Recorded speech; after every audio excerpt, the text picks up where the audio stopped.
आज है हमारे साथ जाने माने पेंटर और print maker doctor Vidyasagar Upadhyay.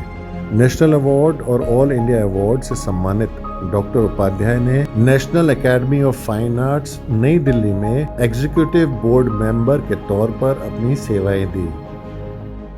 इनके मॉडर्न आर्ट और कंटेम्प्रेरी आर्ट को न केवल अपने देश में बल्कि विदेशों में भी काफ़ी सराहा गया।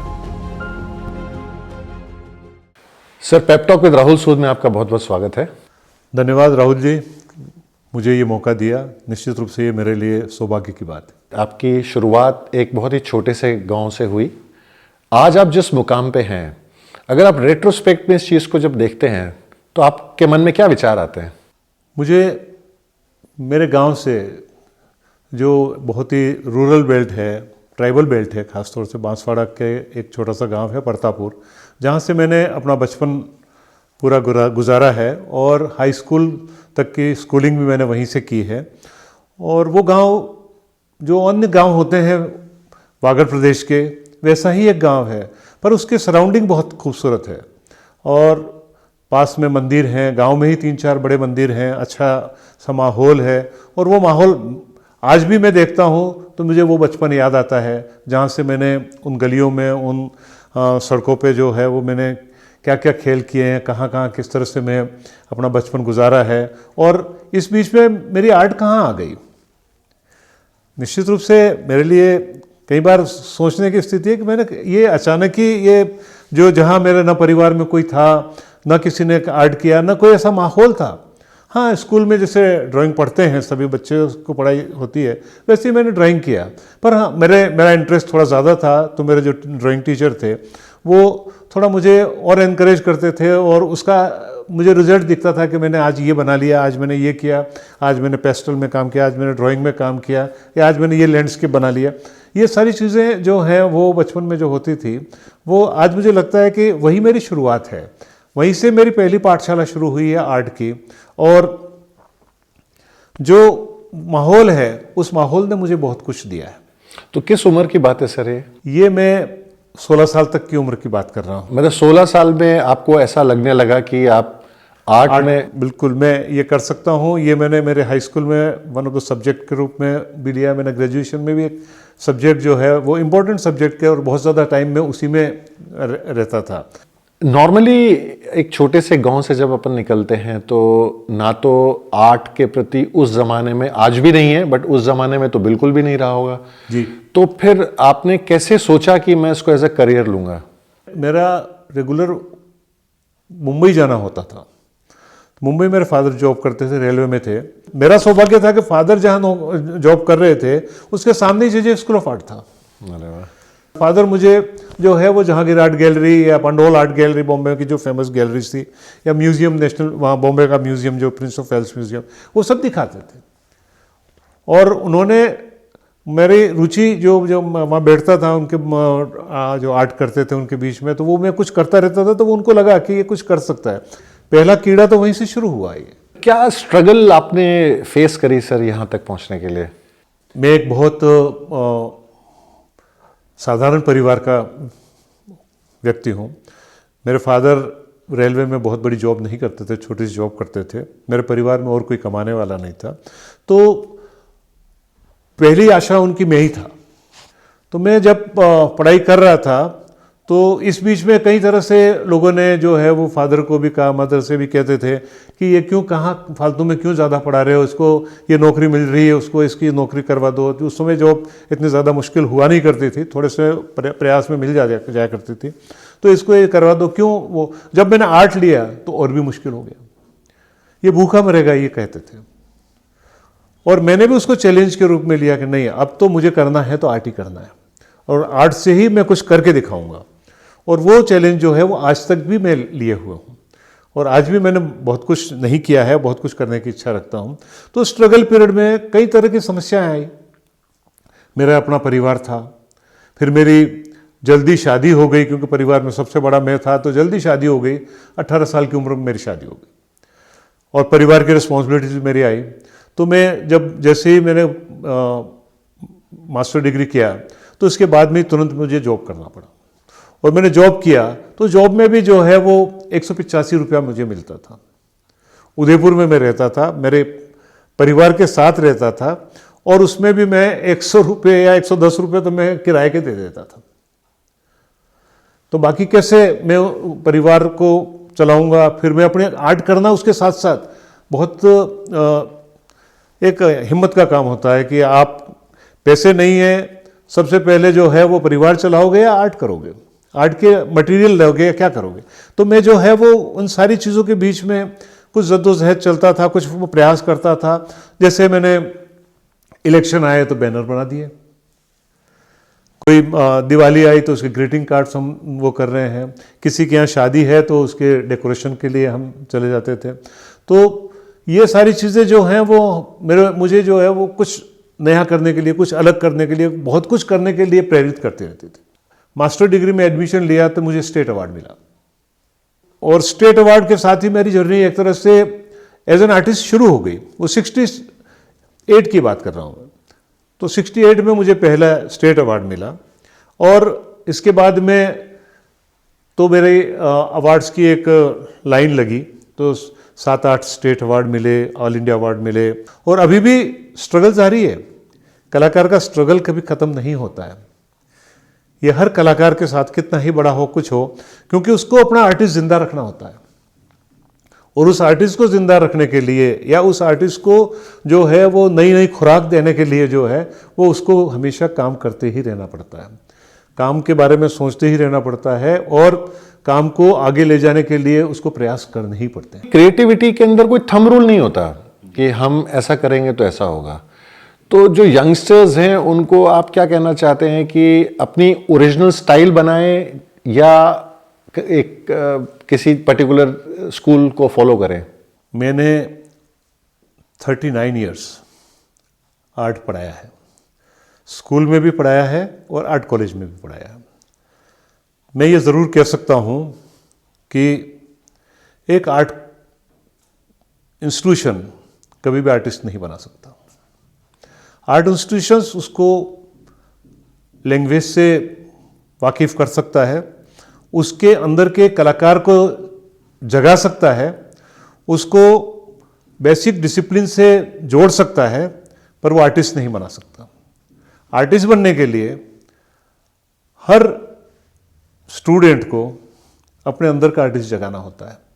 मतलब कोई फॉलो करेगा किसी को तो वो आर्टिस्ट नहीं बन सकता, उसको अपना रास्ता खुद को खोजना पड़ेगा, खुद की अप्रोच लेनी पड़ेगी।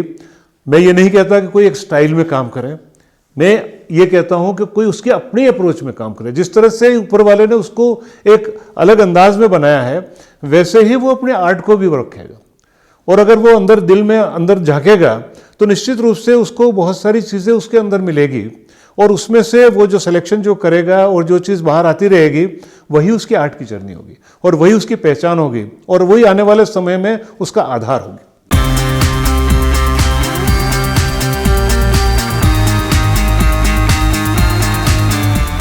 आपने कभी भी ट्रेडिशनल में काम नहीं किया, आपने मॉडर्न या कंटेम्प्रेरी में काम किया, तो ऐसा क्या रीज़न रहा कि ट्रेडिशन को आपने बिल्कुल ही नहीं किया? मैं 20वीं शताब्दी का इंसान हूँ, और 20वीं शताब्दी में इस तरह की कोई ट्रेडिशन नहीं है। ये ट्रेडिशन हमारे पूर्वजों की है, हमारे महान कलाकारों की है, जिन्होंने इतिहास में अपना नाम दर्ज कर लिया है। अगर मुझे कुछ थोड़ा बहुत भी करना है तो मुझे उनके बताए हुए रास्ते से थोड़ा अपना रास्ता तो बनाना पड़ेगा, और मैंने प्रयास यही किया है कि मैं अपना रास्ता एक छोटा सा भी, चाहे पगडंडी भी हो, वो मैं अपनी बना सकूं। और इसी वजह से मैंने ट्रेडिशनल को जो है वो फॉलो नहीं किया। ट्रेडिशनल के सारे गुण जो हैं, सारी जो ब्यूटी जो है, वो मैंने जज्ब की है। ये मैं दावे के साथ कह सकता हूं कि हमारे यहाँ सो कॉल्ड बहुत सारे ट्रेडिशनल काम करने वालों से मैं ज़्यादा अच्छी तरह से उस ट्रेडिशनल को समझता हूं और उसके बारे में बात कर सकता हूं, क्योंकि मैंने एज एन आर्टिस्ट उसको देखा है। मैंने उस पीरियड में जाकर के अपने आप को उस पीरियड में ले जाकर के उस आर्ट के बारे में, उसकी ब्यूटी को देखा है, जो जनरली ये नहीं देखते। अभी जो कुछ भी ट्रेडिशन के नाम से जो कुछ भी हो रहा है, 99% कॉपी होता है। वो अमदू की टोपी ममदू पे रख देने से ओरिजिनल नहीं होता है, वो सब कॉपी है। आप ये कहो कि मैंने मुगल स्टाइल में काम किया है, आप मुगल हैं क्या? आप मुगल पीरियड के आदमी हैं क्या? तो मुगल स्टाइल में काम किया है। मैंने राधा कृष्ण बनाए हैं। कहाँ आपने कौन सा अपने जीवन में राधा कृष्ण की वो स्थितियाँ देखी है जो आप राधा कृष्ण बना रहे हो? बनाने वालों ने बना लिया है, उससे आपकी रोजी रोटी चल रही है, वो बहुत अच्छी बात है और वहाँ तक चलाओ, बढ़िया बात है। उसको आप कहो कि मैंने आर्ट में ये नया किया है, तो नया करने के लिए हमारे कृपाल सिंह जी जैसी और हमारे जो नाथूलाल जी हैं या समदर सिंह हैं, उनके जो स्ट्रगल कर रहे हैं वैसे स्ट्रगल आपको करना पड़ेगा। तो सर एक बात बताएं कि जैसे हम जब कोई पेंटिंग बनाते हैं तो उससे पहले आपका थॉट क्या होता है, मतलब आपके मन में क्या विचार चलते हैं कि मेरे को आज क्या बनाना है? मेरी बात करता हूँ, मैंने कभी भी सोच करके काम नहीं करता कि मुझे आज ये काम करना है, ये सोच करके मैं अपने स्टूडियो में नहीं आता, पर मैं 24 आवर्स आर्ट करता रहता हूँ। आर्ट करने का मतलब यही नहीं है कि आप कैनवस पे जाएं या आप पेपर पे ड्रॉ करें। आर्ट आपके यहाँ चलता है और वो चलता रहता है, और जब आप किसी एक स्थिति में आप आते हैं, आपके सामने कुछ आपके वो माहौल आ जाता है, तो आप आर्ट शुरू करते हैं। और जब वो माहौल जब तक रहता है तब तक आप उसके साथ में जुड़ते हैं, और जैसे ही माहौल पूरा होता है तो आप सिग्नेचर करके और बाहर आ जाते हैं। ये मेरे आर्ट की जो एक आर्ट करने का एक अंदाज है।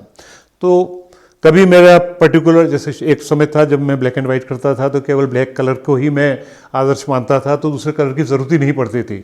वाइट सरफेस होना चाहिए और ब्लैक कलर होना चाहिए, तो मैं पूरी दुनिया बना देता था उससे, आर्ट की, और दुनिया की बात नहीं, आर्ट की पूरी दुनिया उसी से बनाता था।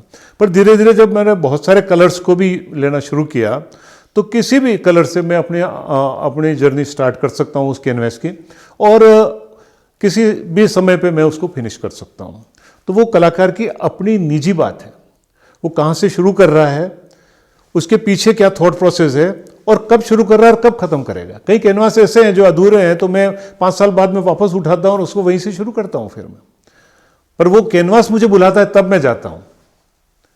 अभी भी मैं खाली कैनवास पे या जो कुछ भी है, खाली पेपर है, तो वो मुझे जब इनवाइट करता है और मुझे अंदर से कहता है कि अब आओ कुछ कर लो, तो तब मैं शुरू करता हूँ। कलर्स का सिलेक्शन या जो आपका डिजाइन है वो ऑटोमेटिक, मतलब जब आप कैनवास पे पहुंचते हैं उस समय जो आपके अंदर थॉट चल रहा है उसी पे ही आप सारा बनाते हैं? मेरा कोई प्री डिसाइडेड कोई चीज़ नहीं होती। इसका कारण ये है कि मेरे जो काम करने का जो अंदाज है वो अमूर्तन की ओर है। तो अमूर्तन में बहुत फ्रीडम है, फ्रीडम मैं लेता हूँ, स्पेस के साथ फ्रीडम लेता हूँ, कलर्स के साथ भी इसी तरह की फ्रीडम लेता हूँ। जो शेप्स मेरे एक के बाद एक गुनते जाते हैं, बनते जाते हैं और आगे बढ़ते जाते हैं, तो पूरा कैनवास उसी तरह से फिलअप होता रहता है। तो कलर्स मेरे लिए बंदिश नहीं है, स्पेस मेरे लिए बंदिश नहीं है। हाँ, वो चार जो चौखट है वो ज़रूर बंदिश देता है, पर कोशिश ये रहती है कि उसके माध्यम से मैं बहुत सारी आगे तक की स्थिति ले लूँ, और जो मैं कुछ करना चाहता हूँ पर्टिकुलर उसमें, वो मैं पूरा अच्छी तरह से कर जाऊँ।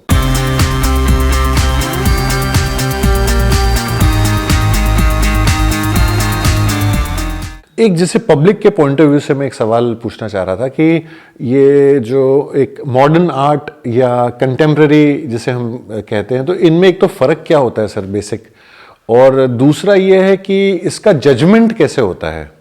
2 टर्म आजकल बहुत अच्छे, बहुत पैरेलल यूज़ किए जाते हैं, एक मॉडर्न एंड कंटेम्प्रेरी।